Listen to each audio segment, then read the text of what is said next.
The ice winds howled across the barren plains of Cairo 7, a planet where even hope froze solid. Mira lay crumpled in the snow, her breath coming in shallow, crystalline puffs. The expedition shuttle was gone, sabotaged, abandoned, or simply lost to the merciless storm. It didn't matter anymore. Her fingers had gone numb an hour ago, and now the cold was creeping up her arms like eager claws. She had stopped shivering. That was bad. Every survival manual in the galaxy warned that when the shivering stopped, death was near. Through the white curtain of snow, Mira's fading vision caught movement. Dark shapes low to the ground, circling. Her heart should have raced with fear, but even that survival instinct was freezing over. The shapes drew closer, four-legged creatures with obsidian fur that seemed to drink in what little light penetrated the storm. Their eyes glowed amber in the darkness, reflecting an intelligence that transcended mere animal cunning. Vexhari. The apex predators of Cairo 7. Mira had read about them in the mission briefings. Pack hunters, efficient killers. Their young were born in litters of 6 to 8, raised communally, taught to hunt before they could properly walk.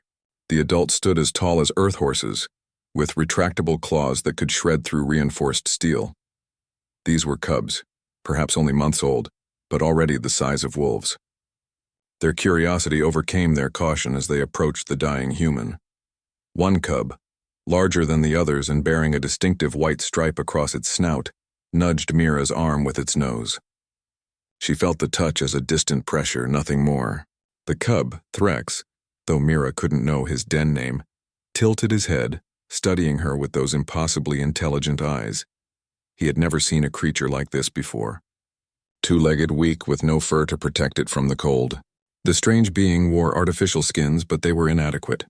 Threx could smell death approaching, could sense the life heat fading from the alien's body. Something in his young mind rebelled against this inevitability. Threx chirped, a high-pitched sound that brought his siblings closer.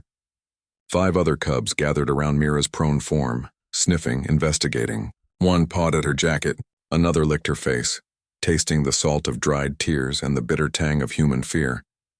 Then Threx did something that would echo through both their species' histories. He remembered.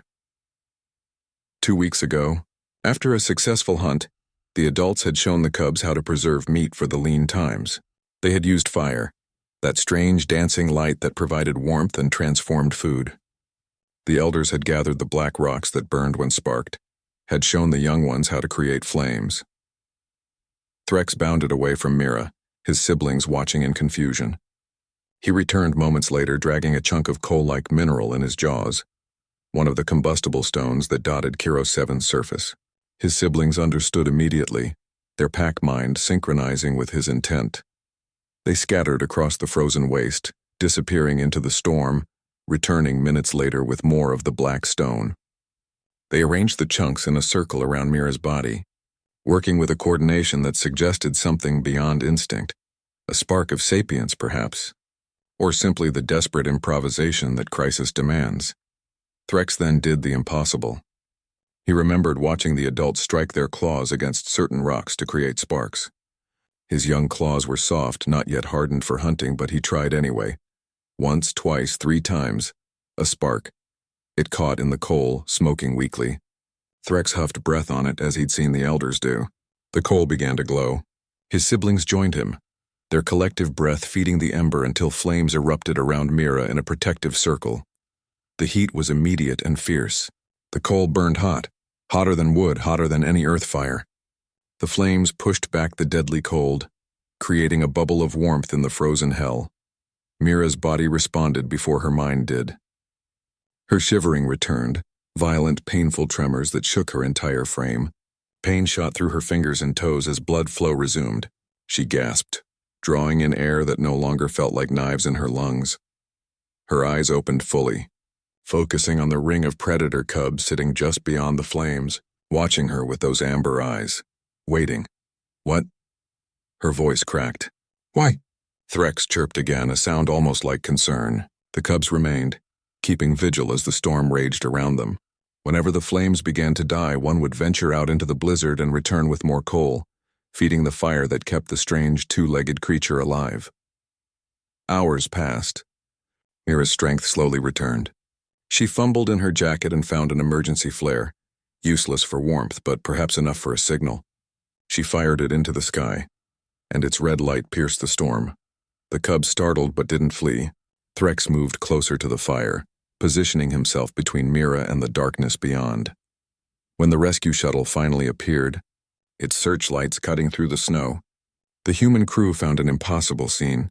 Their missing xenobiologist sitting by a makeshift fire, surrounded by a protective ring of Vexari cubs who watched the approaching humans with wary but non-aggressive postures. "Don't hurt them," Mira croaked as the rescue team approached. "They saved me. They built the fire. They understood." The captain stared in disbelief.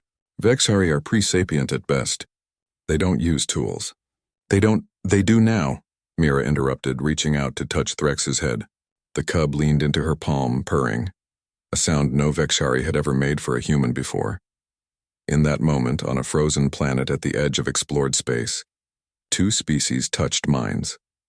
The human had been left to die, but the predators had chosen compassion over instinct.